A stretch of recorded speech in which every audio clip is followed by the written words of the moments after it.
Guys, well, today is a day for errands and running around, as well as meal planning, getting my bullet journal updated, baking some cookies. Can't you just smell them?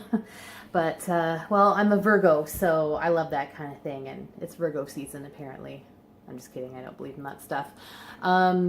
So yeah, today so far I've dedicated a bit of time to Soviet milk, which was very slow to get going for me, even though I like it.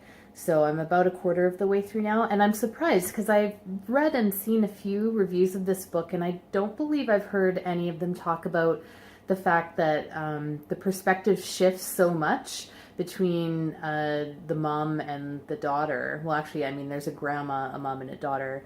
We're not really hearing from the grandma. We're hearing from the sort of the middle generation and then the younger girl. So, but there's a lot of shifts in perspective. They're not really marked. Like it doesn't. There's no chapters at all. Actually, a new paragraph will start.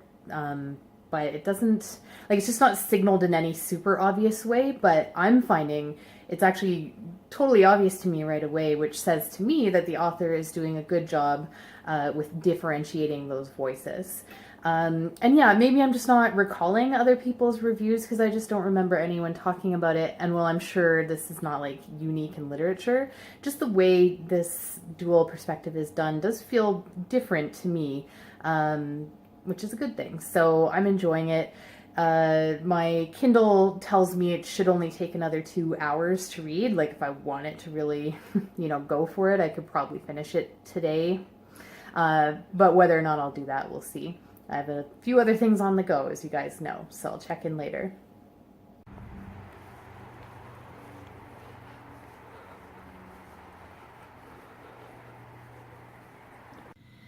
Hey, well, after my last check-in, I went and picked up the kids from day camp, so perhaps not surprisingly, there wasn't a ton of reading that happened after that, although I did make it up to almost 40% of the way through Soviet Milk, and I read another chapter of Drive Your Plow Over the Bones of the Dead.